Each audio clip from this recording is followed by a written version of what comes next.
The North Fork branch local is headed our way.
The first load we examine will be a precision scale 65-foot mill gon with a girder, a roof truss load,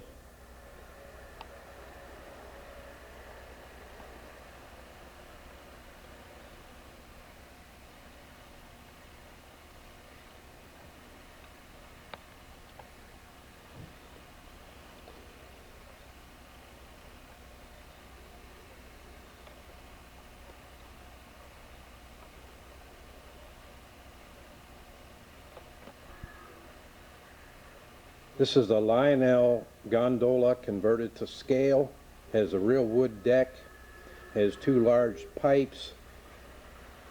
Tie downs are made from a light cord wire with appropriate blocking.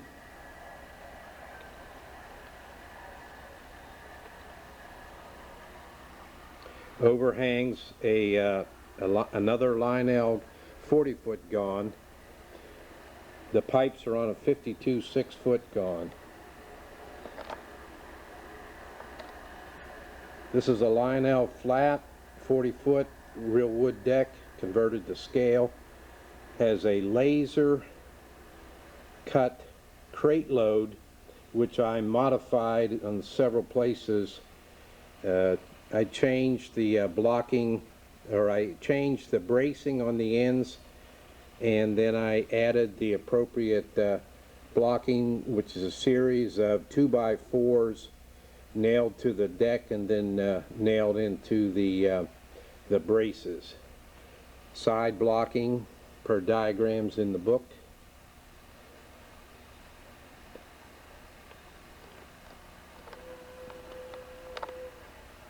This load is gas pipe. Again, it's a Lionel scale flat car with a wood deck. This piping is made from straws, and I actually bought 2 HO loads that a guy in Amarillo, Texas had made, and then I put them together side by side and added the additional tie downs and bracing for the gas pipe load.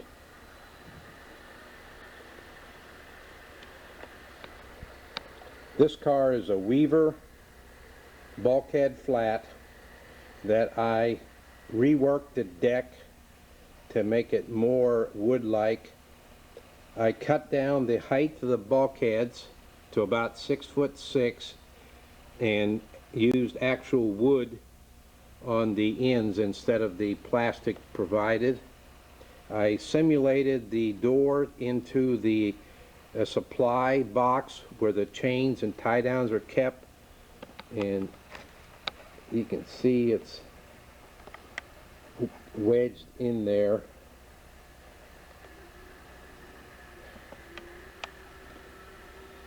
The die-cast crawler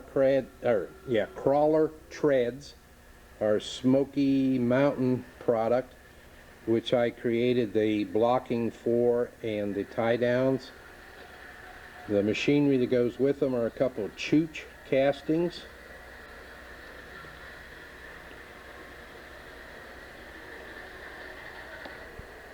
This is a Lionel scale gondola that I converted, and I made the pipe load from restaurant jumbo 12.5-inch straws that were already colored black.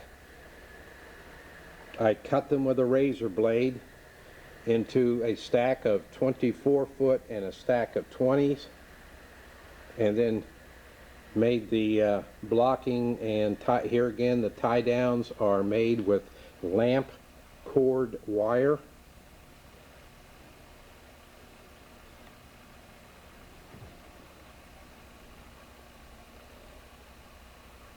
This next load is a old Atlas gondola, and I have 2 large steel liners.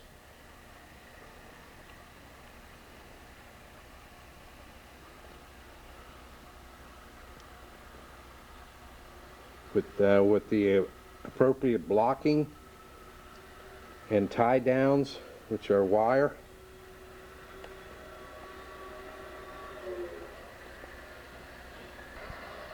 This is a Mike's Train House gondola with the cement containers.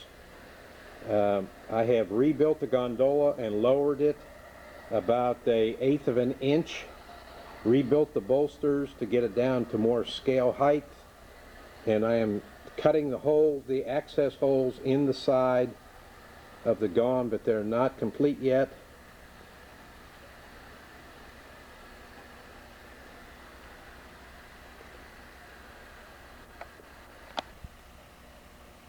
This load I just completed has not even made a maiden run yet.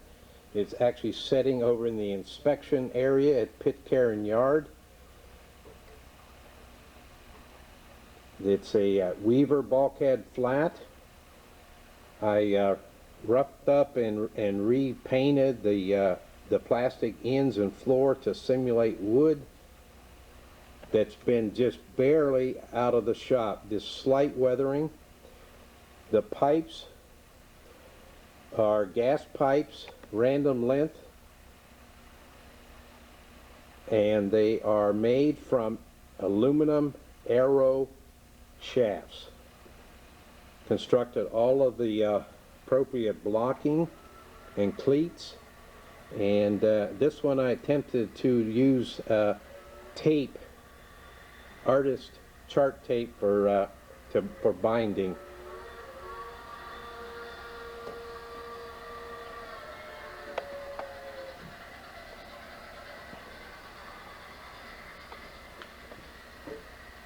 While we're over at Pitcairn, we'll take a quick look at the latest edition, which is the art office. And there's 2 dudes out here. Come on, focus. Two switchmen taking a rest in the break area. There's a bench mounted there.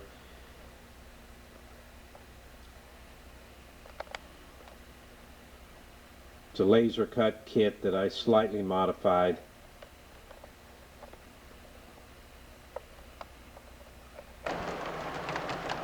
We're just in time at Pitcairn to see a eastbound depart for Altoona, pulling out of the Pitcairn Yard. Oh, we're in luck. We got some neat loads on this train.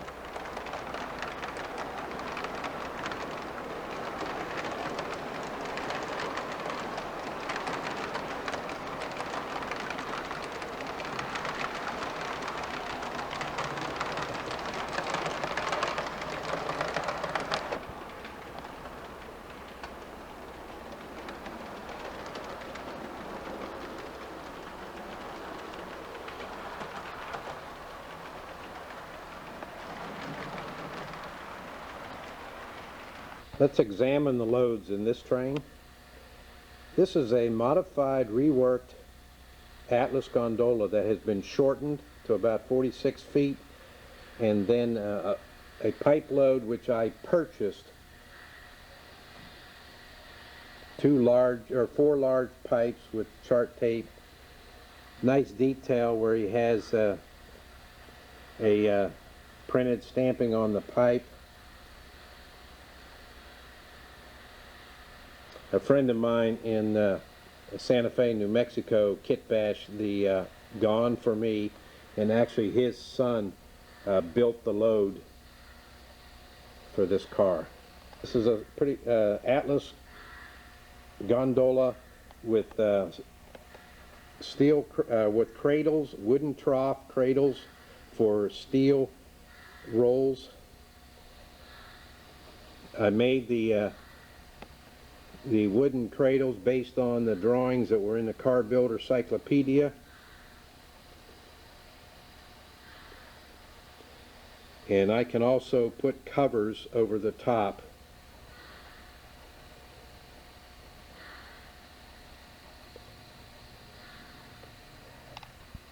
If need be, the giant crane can put a cover down over the load and is held in place by the yellow colored guides in the corners of the wooden cradle. This is another Atlas gondola where I added the short bulkheads from styrene and wood to make a kind of like a pipe loading or tubing loading. The tubing is like a plastrut material, just large square box steel tubing with appropriate supports and braces. Pulpwood load. These actual pulpwood cut by yours truly. There are over 800 individual cut logs in the 40-foot car, and then there are over 1,000 in the gondola that has been set up for pulpwood service.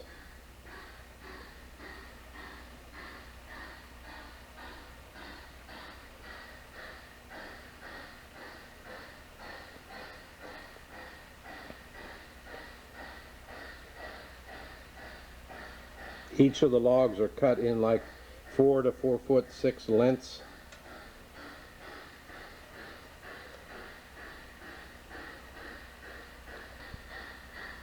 This is a red caboose flat car that I put together the kit, and the grater is an Erdl die-cast metal grater, and then blocked in per appropriate blocking.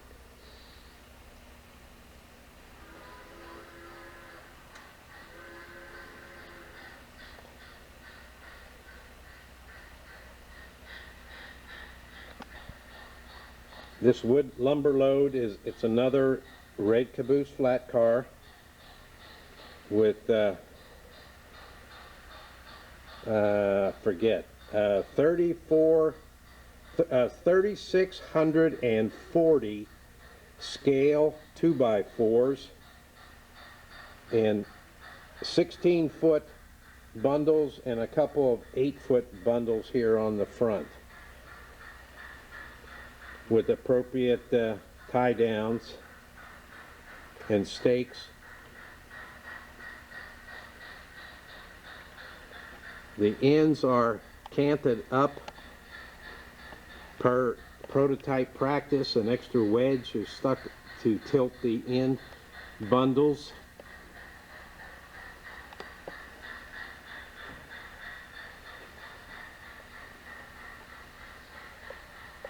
We're looking at this train. This is a Atlas plug door insulated box that I re-decaled for Fruit Growers Express and made custom decal for the lettering right here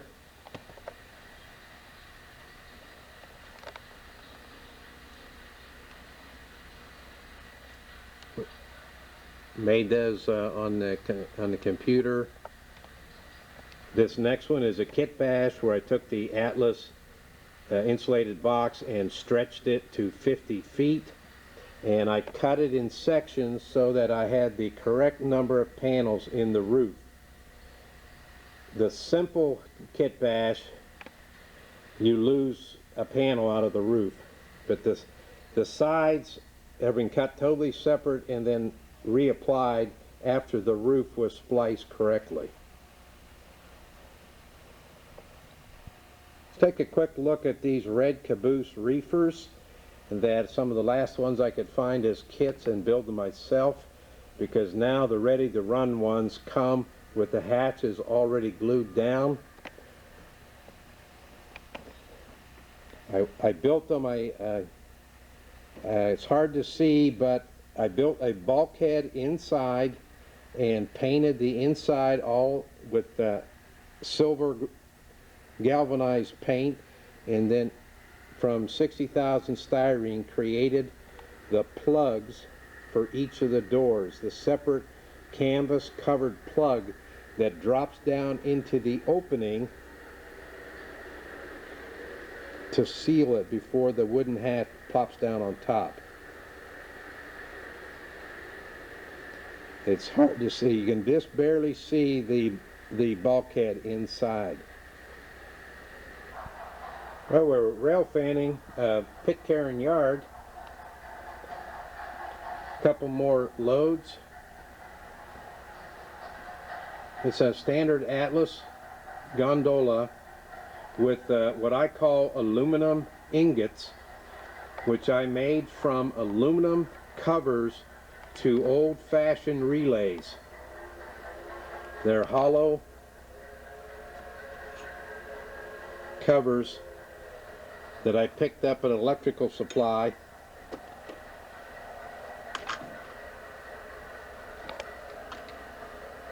Appropriate blocking inside to hold the ingots in place.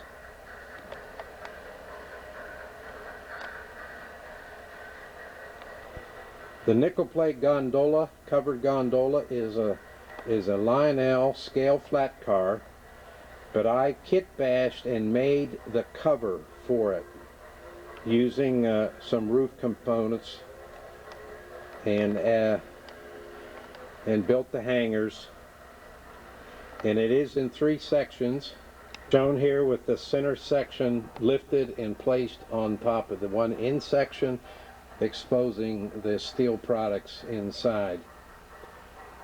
Each of the covers are removable, but it's in 3 pieces per prototype. Lionel now makes a cover that goes with their gondola, but it's a 1-piece. It is not a true prototypical 3-piece, 3-section cover. It's just a 1-piece cover, which I'd rather have mine. A couple more loads. This is a heavy gear with real heavy blocking, and this one I actually used the Grant Line nut and bolt castings for the bolts to bolt all the heavy material together. And this is a Weaver flat car that I put on a NW2 cover, or a body shell. I guess it's going back to EMD for trade-in.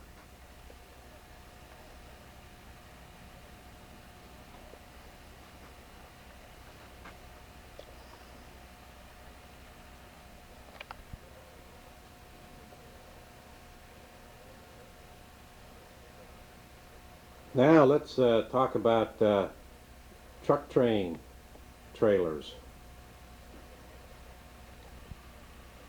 My latest projects have been rebuilding the Lionel semi-scale flat cars, converting them to 2-rail, and modifying the trailer components.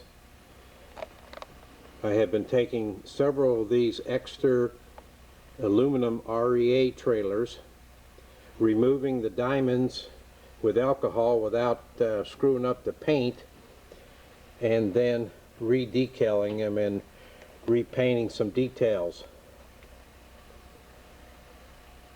Example of one that's been reworked. The Navajo decals are micro scale. I've added an ICC bumper and I have painted the hubs. Hard to tell, but I relocated the fifth wheel, or not fifth, the spare tire rack over further to the curb side of the trailer.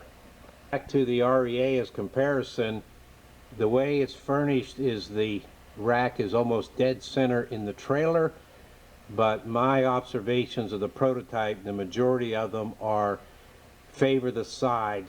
Most of them favor the curb side. So I relocated them.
Eastern trailer is one that I re-decaled using Kurt's HO decals, painted the hubs, added the ICC bumper,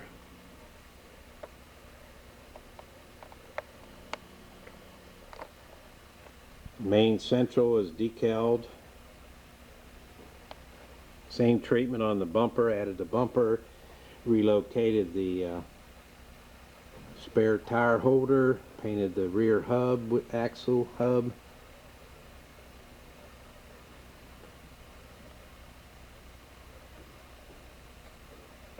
PIE is another example of the re-decaled.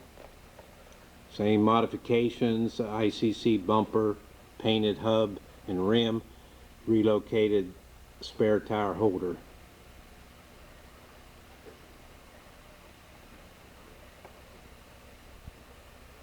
DOX is another re-decaled using the micro scale decals. The same treatments, ICC bumper, painted hub and rim, and relocated spare tire holder. And this one I also painted all the landing gear to match the orange. The Risk is lettered with Kurt's custom HO decals, with the ICC bumper and the painted hub and rim. On this one, I relocated the spare tire holder to the driver's side of the trailer based on a photograph of a wrist trailer that I had. Apparently it might have been their practice to put some of the spare tire holders on the driver's side. This Chicago Northwestern is one of the standard Lionel trailers. I really haven't done anything with it yet. This is the Pensy reefer trailer that I built about 10-12 years ago now. Half scratched, half kit bashed. Combination of different decals, some HO decals and some O-scale decals, with cobbled up refrigeration unit and water tank, or excuse me, fuel tank underneath, piggyback front end, correct paint, the green paint that was under the undercarriage, scratch built side door, used S-scale reefer hinges and bar for the door. Its complement is the dry van, the Pensy dry van that I built about the same time ago, but 12 years ago now. same deal. This one is more scratch build. This has all new sides in nose, and same details though. The side door has the S-scale reefer components hardware. The wheels are Berkshire Valley and mostly styrene with a little brass. This is the stock Pensy trailer by Lionel. Doesn't look too bad, except I think the color is too dark. I don't know where they came up with this really deep color. This is a kit bash of the Mike's Train House nickel plate trailer. It started life as a 48-foot, 9-foot tall, or actually 9.5 feet tall trailer. I cut it down, lowered it to 8.5 feet, and shortened the length to 40 feet by sectioning it into 5 pieces and reassembling it so it didn't screw up the factory lettering.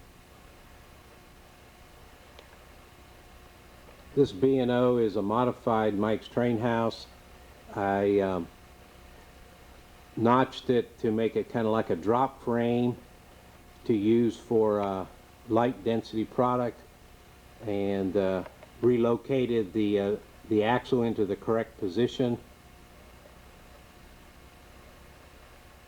This Burlington is another Mike's Train House. I like the paint scheme, though it was a 40-foot, 9.5 foot tall trailer, or 13.6, so I basically made it kind of like a drop frame to lower it down to only 12.6 high by notching the front area and notching where the wheels go. I have seen and I have photos of similar kind of treatment to trailers, so that's how I modified this one. This is a K-line container and chassis. I had to rebuild the chassis. The way it comes is not correct, so the front end is rebuilt so that the chassis is out and notched up. And the way it comes, it sets on top of the chassis instead of kind of integrated into the chassis, and thus I also lowered the wheels 1/2 foot, lowered the chassis